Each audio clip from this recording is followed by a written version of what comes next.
때 여호수아 혼자 분배하지 않았습니다. 어떻게 분배했냐면 엘르아살 제사장, 이건 아론의 셋째 아들입니다. 아론은 모세의 형이지요. 엘르아살 제사장과 각 지파 족장들과 함께 땅을 분배합니다. 1절 말씀을 보시면 이것은 이스라엘 자손이 가나안 땅에서 받은 기업 곧 제사장 엘르아살과 눈의 아들 여호수아와 이스라엘 자손 지파의 족장들이 분배한 것이니라 라고 말씀하고 있습니다. 여호수아 혼자서도 하나님 명령을 따라서 땅을 분배할 수 있는데 여호수아는 혼자 하지 않고 다른 지도자들과 함께 했습니다. 왜 그렇습니까? 두 가지 뜻이 있다라고 생각합니다. 첫째는 공정성을 기하기 위해서 그러는 거죠. 여러분, 하나님의 일을 할 때는 공정하게 해야 됩니다. 그런데 우리가 교회 안에서 은혜라고 하는 것을 잘못 사용할 때가 있어요. 은혜라고 하는 이름을 가지고서 공정하지 못한 것을 덮어버립니다. 분명히 잘못된 거예요. 교회 안에도 잘못된 것이 있거든요. 공정하지 못한 것이 있어요. 근데 하나님의 은혜라는 이름으로 덮어버립니다. 그건 잘못된 거죠. 여호수아는 땅을 분배할 때에 자신 혼자 살 수 있었지만 공정성을 기하기 위해서 여러 지도자들과 함께 하는 거죠. 또 하나 여기서 말씀하고자 하는 것은 하나님의 일은 혼자 하는 것이 아니라는 거죠. 여러분, 여호수아는 능력 있는 자입니다. 성령 충만하고 하나님께서 많은 능력을 준 그런 자지요. 그러나 그렇게 능력 있는 여호수아도 혼자서 하지 않았습니다. 왜 그렇습니까? 하나님의 일은 혼자서 하는 게 아니죠. 간혹 능력이 있다고 해서 혼자서 모든 일을 다 하는 사람이 있어요. 다른 사람이 하는 일이 못마땅한 거예요. 마음에 들지 않는 거예요. 그래서 혼자 자기가 그걸 다 합니다. 그런데 그렇게 혼자서 하는 그 사람에게는 두 가지 문제가 발생합니다. 첫째는 뭐냐면 교만에 빠지게 되는 거죠. 내가 했다고 그래, 내가 했다. 이건 내가 다 이룩하고 내가 만든 것이다. 자신이 교만에 빠집니다. 또 하나는 더 큰 문제인데 다른 사람이 그 사람하고 일을 같이 안 한다는 거죠. 여러분. 같이 해도 마음이 맞지 않으니까 일을 못하는 거죠. 하나님의 일은 다른 사람과 같이 하는 겁니다. 나 혼자 할 수 있어도 같이 하는 거예요. 같이 어울려서. 그것이 하나님의 일인 거죠. 여호수아는 여러 지도자들과 함께 땅을 분배했습니다. 그런데 하나님께서 땅을 분배하는 방법을 알려주세요. 그 방법이 뭐냐면 제비를 뽑아서 분배하라 라고 말씀합니다. 2절을 보시죠. 2절을 보시면 여호와께서 모세에게 명령하신 대로 그들의 기업을 제비 뽑아 9지파와 반지파에게 주었으니, 여기 9지파와 반지파에게 주었잖아요. 12지파인데 나머지 2지파와 반지파는 없습니다. 그는 이미 요단 동쪽을 분배받았기 때문에 그런 거죠. 이렇게 9지파와 반지파에게 가나안 땅을 분배하는데 하나님께서 어떤 방법을 썼냐면 제비를 뽑아서 가나안 땅을 분배하라 라고 말하고 있습니다. 제비를 뽑아 어떤 식으로 했는지는 모릅니다. 성경이 말하지 않으니까. 아마 통 속에다가 뭘 이렇게 집어넣어가지고 뽑힌 대로 그거를 땅을 분배받았는지 모르겠지만 하나님께서는 제비를 뽑아서 분배하라 라고 말합니다. 하나님께서 이 땅은 아무개 거, 저 땅은 어디 거 이렇게 말씀해도 될 텐데 그렇게 하지 않았습니다. 왜 그럴까요? 하나님께서 제비 뽑으라고 하신 이유는 무엇입니까? 그것은 이 가나안 땅을 주는 권한이 누구에게 있다는 걸 알려주기 위해서 그렇습니까? 하나님에게 있다는 걸 알려주기 위해서 그런 거죠, 여러분. 이스라엘 백성들은 가나안 땅을 분배받을 때에 자신이 원하는 땅을 갖고 싶었을 거예요. 아, 우리는 이 땅을 받았으면 좋겠다. 우리는 저 땅을 받았으면 좋겠다. 라고 했지만 그건 이스라엘 백성들의 생각이죠. 자신들이 원하는 땅이 있어도 그 땅은 누가 줘야 되냐면 하나님 주시는 거예요. 하나님 주시는 땅을 받아야 되는 겁니다. 때문에 이스라엘 백성들이 나는 이 땅을 받기를 원한다 하고 제비를 뽑아도 자신이 제비를 뽑지만 결정은 누가 하는 겁니까? 하나님이 하시는 거죠. 잠언 16장 33절에 이렇게 말합니다. 제비는 사람이 뽑으나 모든 일을 작정하기는 여호와께 있느니라 라고 말씀합니다. 우리도 그럴 때가 있어요. 우리도 하나님께 받고 싶은 것들이 있잖아요.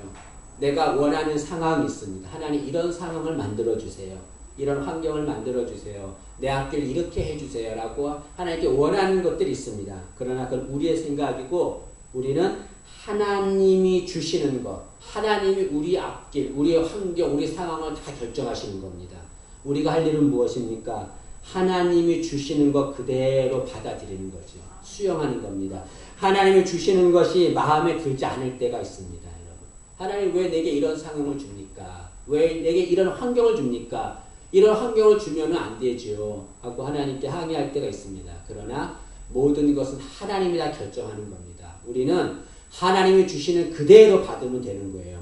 미국 선교사 부부인 윌리엄 베어드와 아넬이라고 하는 부부가 선교의 꿈을 갖고 있었어요. 그래서 둘이 결혼하고 결혼한 그날 신혼여행도 가지 않고 배를 타고서 조선이라고 하는 땅에 왔습니다. 조선이라고 하는 땅에 와서 선교를 하는 거죠. 처음 오는 곳입니다. 하나님께서 그 부부에게 낸시라고 하는 딸을 선물로 주었습니다. 근데 남편은 1년이 되면 7개월 이상을 선교 여행을 다녀요. 그러면 그 아내리와 부인과 딸 낸시는 7개월 이상을 둘이 그 조선 땅에 있는 겁니다. 낯선 곳이죠. 말이 통합니까? 음식이 맞습니까? 아무것도 안 맞아요. 너무나 외로운 거예요. 그래도 하나님의 일이기 때문에 끝까지 그 선교에 동참을 합니다. 그런데 어느 날 윌리엄 베어드에게 딸이 아프다는 연락이 옵니다.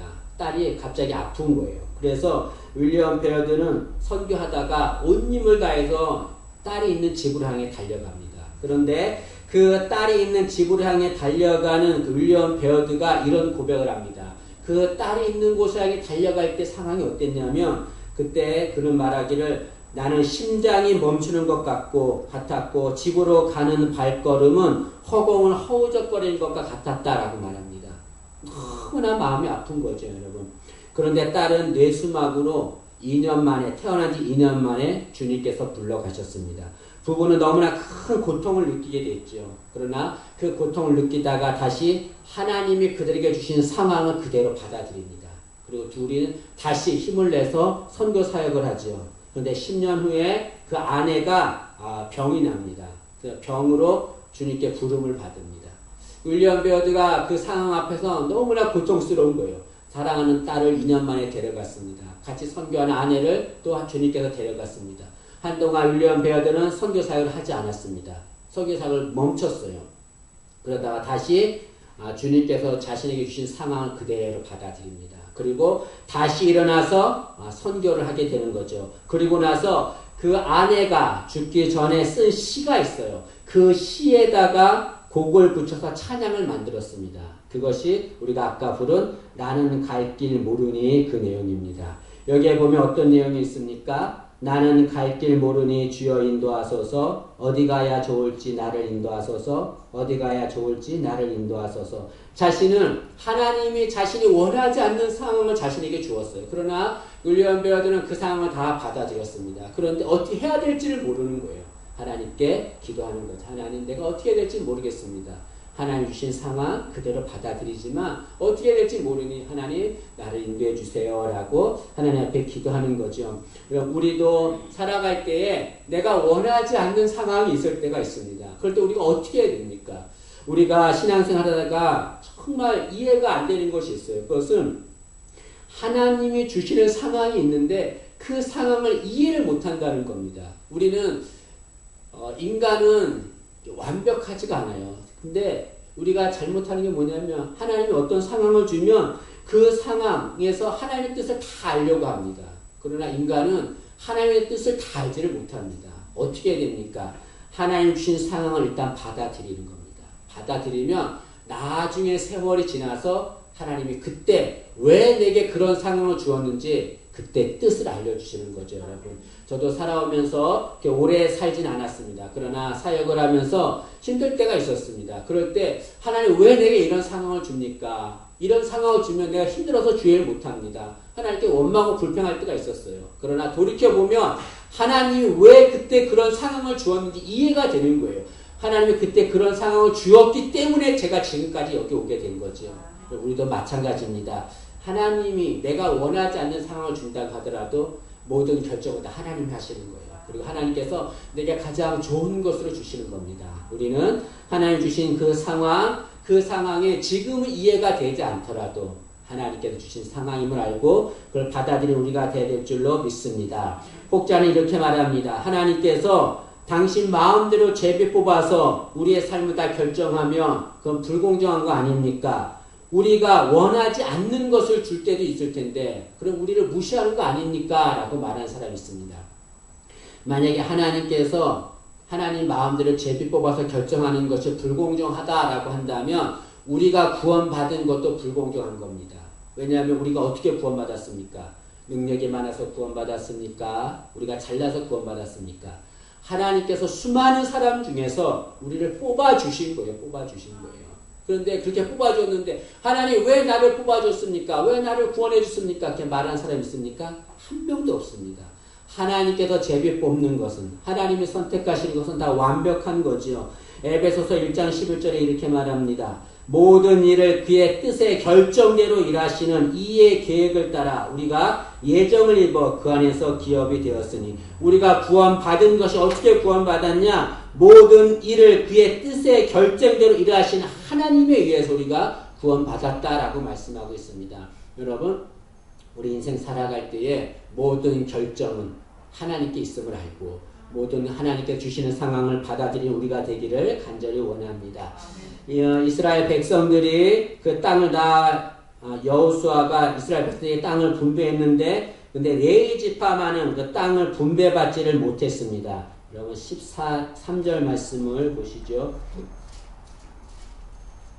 3절에 보시면 이는 두 지파와 반 지파의 기업은 모세가 요단 저쪽에 주었으며 레위 자손에게는 그들 가운데에서 기업을 주지 아니하였으니 라고 말씀하고 있습니다. 왜 레위 지파에게는 기업을 주지 않았습니까? 그것은 레위 지파는 하나님의 일을 하는 자들이었기 때문에 그렇습니다.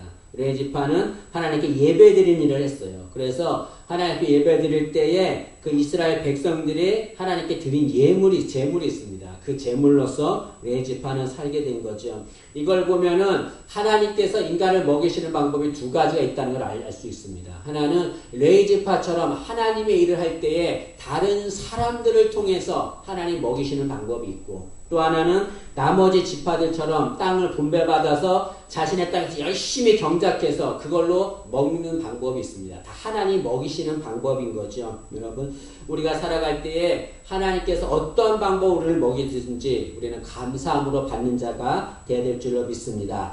이렇게 여호수아가 땅을 분배하고 있을 때에 갈렙이라고 하는 사람이 발언을 합니다. 갈렙이 뭐라고 그러냐면 모세가 자기에게 주기로 약속한 땅이 있다는 거예요. 그 땅을 달라고 요구를 합니다. 여러분 이것이 어떤 내용이냐면 이스라엘 백성들이 애굽에 나와서 이제 가나안 중에 가데스 바네아라는 곳에 머뭅니다. 그곳에서 모세가 여호수아와 갈렙 그리고 각 지파에 3명씩 10지파에서 10명을 뽑아서 12명을 가나안에 정탐을 보냅니다. 40일간 정탐을 보내요. 그리고 이제 보고를 하게 합니다. 그런데 똑같이 봤어요. 가나안 땅을 똑같이 봤는데 이 정탐 보고가 둘로 나눕니다. 부정적인 보고를 하는 사람이 있었고 긍정적인 보고를 하는 사람이 있었습니다. 부정적인 보고를 하는 사람은 10지파였습니다. 여호수아 갈렙을 제한 10지파였어요. 그들은 말하기를 그곳에 가니까 아낙 자손이라고 있는데 너무나 큰 거인이었다. 우리는 그들 앞에 비하면 메뚜기 같다. 우리는 절대로 가나안 땅을 점령할 수 없다라고 부정적인 보고를 합니다. 이 보고를 들은 이스라엘 백성들이 어떻게 했습니까? 두려워하고 하나님 원망했습니다. 우리 다시 애굽으로 돌아가자라고 말했어요. 하나님께서 그 부정적인 보고를 듣고 두려워한 이스라엘 백성들 그들은 어떻게 했습니까? 40일 정탐한 것에 1년을 곱해서 40년 동안에 광야를 살게 합니다. 그리고 광야 사는 동안에 이스라엘에서 나온 1세대는 다 죽게 해요. 그리고 그들은 한 명도 가나안 땅에 들어가지 못하게 합니다. 여호수아와 갈렙만 가나안 땅에 들어가게 되는 거죠. 그러나 여러분 반면에 긍정적인 보고를 하는 갈렙은 하나님 우리에게 주신 땅이다. 가면 점령할 수 있다. 라고 긍정적인 보고를 합니다. 근데 그렇게 긍정적인 보고를 한 갈렙에게 모세가 가나안 땅을 주겠다라고 약속을 합니다. 9절 말씀을 보시죠. 9절에 보시면 그날은 정탐을 보고한 날이죠. 그날에 모세가 맹세하여 이르되 내가 내 하나님 여호와께 충성하였은즉 내 발로 밟는 땅은 영원히 너와 내 자손이 기업이 되리라. 그러니까 모세가 갈렙에게 네가 밟는 땅을 내가 너에게 주겠다라고 약속을 했습니다. 갈렙은 그 모세가 자신에게 주기로 한 그 땅을 달라고 요구를 합니다. 그러자 여호수아가 그 말을 듣고 다 아니까 그 말을 듣고 요구한 땅을 줘요. 그 땅이 어느 땅이냐면 헤브론 땅입니다. 헤브론 땅을 갈렙에게 주는 거죠. 여러분 우리도 이 갈렙처럼 헤브론 땅을 받아야 될 줄로 믿습니다. 이 헤브론 땅이 지금식으로 뭘 말합니까? 하나님의 은혜를 말하고 하나님의 복을 말하고 그런 것들을 말하는 거죠. 그런데 이 헤브론 땅을 얻기 위해서 우리가 해야 될 것이 있습니다. 그냥은 주어지지 않아요. 어떻게 해야 됩니까? 하나님을 신뢰해야 된다는 거죠. 그럼 헤브론 땅을 달라고 하는 갈렙의 상황을 보세요. 갈렙에게 주어진 상황은 좋은 상황이 아닙니다. 몇 가지가 있는데 세 가지만 얘기하면, 첫째로 갈렙이 요구한 헤브론 땅은 해발이 960m 되는 높고 험난한 곳입니다. 그런 곳을 달라고 하는 거예요. 좋지 않지요. 또 하나 상황은 그 헤브론 땅에 누가 있었냐면 아낙 자손이 살고 있었습니다. 그럼 아낙 자손은 이스라엘 백성들이 가장 두려워하는 족속이에요. 그리고 그 10명의 정탐꾼이 보고할 때 아낙 자손 보고 두려워서 그 땅에 갈 수 없다라고 부정적인 보고를 했습니다. 아낙 자손이 그렇게 두려운 존재였죠. 특히 이 헤브론에 있는 아낙 자손은 다른 아낙 자손들보다 큰 자들이었습니다. 15절 말씀을 보시죠. 15절에 보시면 헤브론의 옛 이름은 기럇 아르바라. 아르바는 아낙 사람 가운데에서 가장 큰 사람이었더라. 여기 헤브론에 있는 아낙 자손들은 다른 아낙 자손보다 큰 자들이었습니다. 이렇게 아낙 자손이 있는 헤브론이 두려운 곳이기 때문에 젊은 사람들도 헤브론을 달라고 요구하지 않았습니다. 그런데 갈렙은 요구한 거죠.